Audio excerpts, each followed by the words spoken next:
সর্বনাইসা বাঞ্জা অপয়া মাইয়া 5 বছর হয়ে গেল সংসারে বাতি দেওয়ানের মতো একটা পোলা আর মাইয়া পয়দা করতে পারলো না। আমি কত কইরা কইছিলাম যে আমার পছন্দের মাইয়ারে বিয়া কর, রূপের আগুনে জ্বললে পুইরা একটা অপয়ারে ঘরে তুলে নিয়ে আইছে।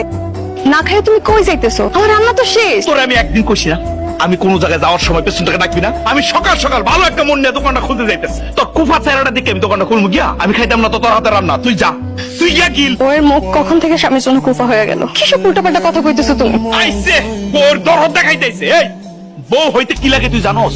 5টা বছর হয়েছে তোর আমি বিয়া করছি।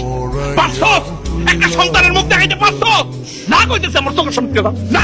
যখন চাইবো তখন এমনিতেই দিব। আমার রাস্তা ক্লিয়ার।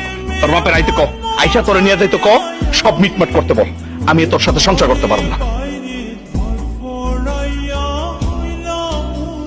রিফাত, আব্বা, কতদিন পর তোমার দেখছি। তুমি কেমন আছো আব্বা? আমি ভালো আছি মা, তুই কেমন আছিস? আমিও ভালো আছি। তোর বাড়ি কেউ দেখতেছি না, তোর বাড়িতে কেউ না, শাশুড়ি। বিয়ান, আসসালামু আলাইকুম, কেমন আছেন? আমার সহজ সরল পোলাদারে পাইয়া ঠান্ডা মাথায়